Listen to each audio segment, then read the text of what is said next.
अजितदादा गेल्यानंतर राजकारणामध्ये इतकी मोठी घडामोड होईल असं वाटलं नव्हतं. निश्चित काही कालावधी जाईल, त्याच्यानंतर या घडामोडी होणं साहजिक होतं. परंतु इतक्या तातडीच्या हालचाली होणे, काल राग सावरण्याचा कार्यक्रम झाल्याबरोबर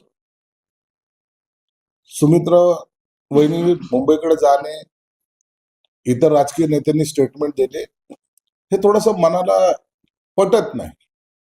परंतु आता राजकारण आहे, त्यांच्या पक्षाने घेतलेला निर्णय आहे. तो का घेतला, कोणत्या परिस्थितीत घेतला, का घ्यावा लागला, हे सगळे जरी प्रश्नचिन्ह असले तरी अखेरला निर्णय हा झालेला आहे.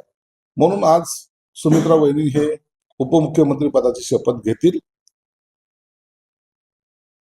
त्यानंतरची रणनीती काय असेल किंवा त्यांच्या पक्षाचं काय होणार आहे, राष्ट्रीय अध्यक्ष कोण होणार आहे, महाराष्ट्राच्या अध्यक्षाचं काय, किंवा इतर जे काही घडामोडी आहेत, हे मला वाटतं आता लवकरच त्याच्यावर निपटारा हा होईल. नाही, मी कालही सांगितलं ना की राजकारणामध्ये जे कालच्या या घडामोडी ज्या पाहिल्या 2 दिवसातल्या, तर याच्यामुळे असं वाटतं माणसापेक्षा खुर्चीला जास्त महत्व आहे. राजकारणामध्ये खुर्ची जिंकली गेली, सार्वजनिक जीवनामध्ये खुर्ची जिंकली, माणूस हरला हे एकंदरीत चित्र पाहायला मिळतं. म्हणून ह्या सर्वसामान्य माणसाला ह्या गोष्टी भावत नाही.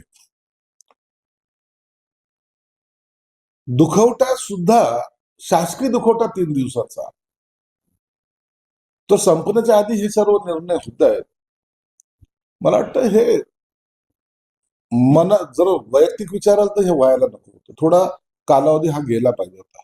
ही सर्वसामान्यांची भावना मी या ठिकाणी व्यक्त करतो.